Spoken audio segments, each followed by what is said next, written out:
This screencast covers the topic of the cranial nerves. You can find this topic in Chapter 13 from your textbook.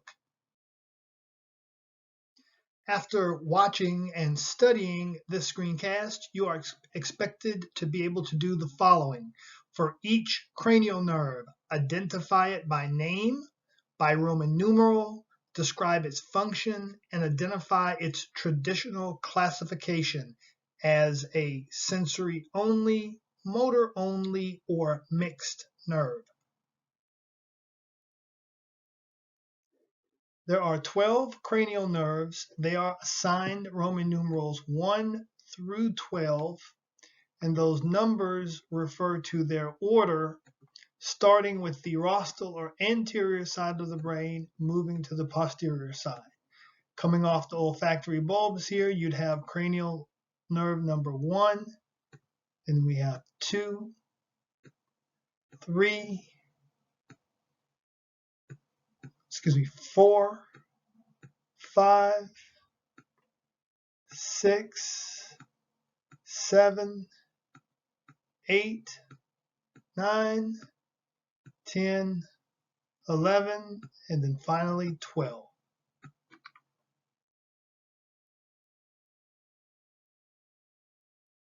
If you recall, sensory nerves are nerves that only contain sensory fibers. Motor nerves contain only motor fibers, and mixed nerves contain both. Cranial nerves number 1 and 2 are the only sensory only nerves.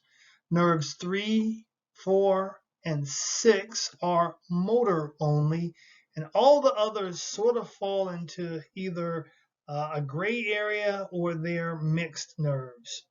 For our purposes, we will use the traditional classifications, which will be based on the conspicuous functions of each cranial nerve. So in other words, there are cranial nerves that are very much almost exclusively sensory or almost exclusively motor, but not really.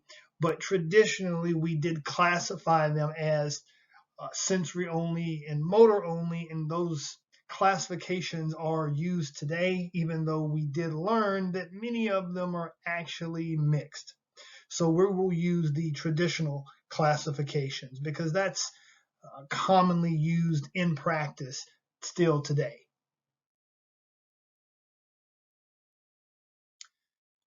Most of the cranial nerves extend from the brainstem to sense organs, muscles, and glands, and mainly in effectors of the head and neck. The two exceptions in terms of extending from the brainstem would be the olfactory bulb. It extends from the nasal cavity to the cerebrum, and the cranial nerve number 2, which is the optic nerve, extends from the retina also to the cerebrum. The remaining nerves extend between the brainstem and their effector organs. As I mentioned, most of these nerves serve the head and neck. You do have a few that serve organs that are inferior to the head and neck, but most serve the head and neck region of the body. With the exception of only 2, the cranial nerves do not decussate, that is, they do not cross. So their origins and their destinations are ipsilateral or on the same side of the body. Again, there are 2 exceptions, cranial nerves number 2 and 4. Note that the names of the cranial nerves are very descriptive, so it's so easy once you learn the name of the cranial nerve to associate their names with their functions. For that reason, and also because you have to know each cranial nerve's assigned Roman numeral number, I highly recommend that you use a mnemonic device in order to learn the names of the cranial nerves in order. A mnemonic device is one where you have a phrase or sentence that you say, and the first letter of each word corresponds to a term that you have to know.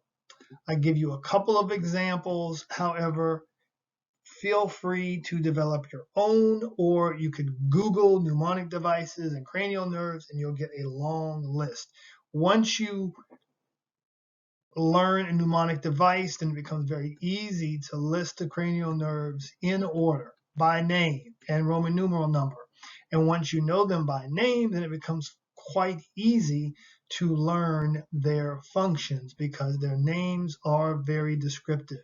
For the remainder of this screencast, I'm going to break down each name and to its roots in the hopes that that will help you learn the functions of each cranial nerve. Cranial nerve number 1 is the olfactory nerve. Olfaction means smell, and this nerve is responsible for sending sensory input from olfactory receptors in the roofs of our nasal cavity back to our brain. The olfactory nerve is a sensory-only nerve. Cranial nerve number 2 is the optic nerve. Op means vision. This nerve, or this pair of nerves, is responsible for sending sensory input from the eyes back to the visual cortex of the brain. Function, of course, is vision, and it is a sensory-only nerve. Cranial nerve number 3 is the oculomotor nerve. Oculo means eye, and motor means mover. So this is literally the mover of the eye. Its function is certain eye movements, also controls the size of the pupil and the shape of the lens. The oculomotor nerve is a motor-only nerve. Cranial nerve number 4 is the trochlear nerve. Trochlea means pulley, and I'll explain the name in a moment.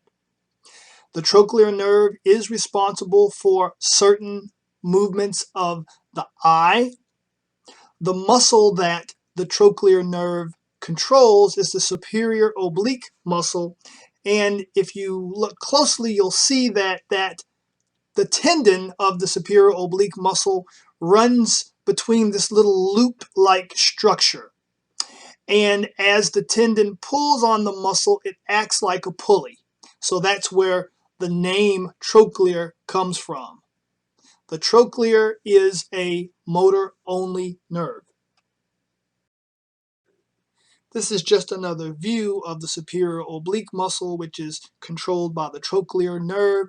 Notice that that superior oblique muscle loops through this structure, which incidentally is called a trochlea. And again, that's where the trochlear nerve gets its name. Cranial nerve number 5 is the trigeminal nerve. Tri means 3 and gem means born. So this is the nerve that is born of three branches to be exact. Here's branch number 1, branch number 2, and branch number 3. The trigeminal nerve is a mixed nerve. It carries sensory information from the face, allowing for sensation of the face, and it also carries motor output to muscles involved in chewing. Cranial nerve number 6 is the abducens nerve. Ab means away, duck means look. So this is the nerve that allows you to look away. The abducens nerve controls the lateral rectus muscle of the eye. This muscle causes the eye to look laterally, and that's where it gets its name. If the eye looks laterally, then I suppose it looks away. The abducens nerve is a motor-only nerve. Its function is eye movement. So far, there are 3 out of 6 nerves that are involved in eye movement. Therefore, if you are ever asked what is the function of any specific cranial nerve and you have absolutely no idea, If you guess eye movement, you have a 3 out of 12 chances of getting it right. Cranial nerve number 7 is the facial nerve. When you think of the facial nerve, think of every possible secretion that comes from the face. The facial nerve is responsible for facial expression. It's also responsible for secretion of saliva, tears, as well as mucus. The facial nerve is a mixed nerve as it also sends sensory input from the taste buds of the tongue. Cranial nerve number 8 is the vestibulocochlear nerve. It is responsible for hearing and balance or equilibrium. Both of these senses are found in the ear. The cochlea is responsible for hearing, and the nerve that extends from the cochlea is called the cochlear nerve. The vestibule is responsible for some aspects of equilibrium or balance, and the nerve that extends from the vestibule is the vestibular nerve. The two merge and form the vestibulocochlear nerve. Therefore, the vestibulocochlear nerve is responsible for both hearing and balance. The vestibulocochlear nerve is a sensory-only nerve. Cranial nerve number 9 is the glossopharyngeal nerve. Glosso refers to tongue. Pharyngeal refers to throat. It is a mixed nerve.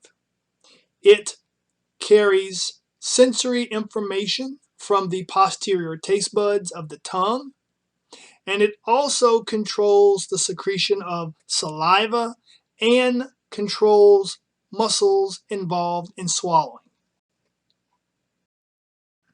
Cranial nerve number 10 is the vagus nerve. Vague means wanderer, and if you look at the many branches of the vagus nerve, you'll understand how it got its name. The vagus nerve is the only cranial nerve that extends below the neck. All of the other cranial nerves serve the head and the neck region. The vagus nerve provides sensory input from and motor output to all of the visceral organs of the pharynx, the larynx, the thoracic, and abdominal cavities. Notice it does not control the organs of the pelvic cavity. The vagus nerve is a mixed nerve. Cranial nerve number 11 is the accessory nerve. Accessory means assistant. At one time, it was thought that this nerve assisted the vagus nerve, and that's how it got its name. The accessory nerve is a motor-only nerve. It controls muscles that are involved in swallowing, as well as muscles involved in movement of the head, neck, and shoulders. Our final cranial nerve is number 12, the hypoglossal nerve.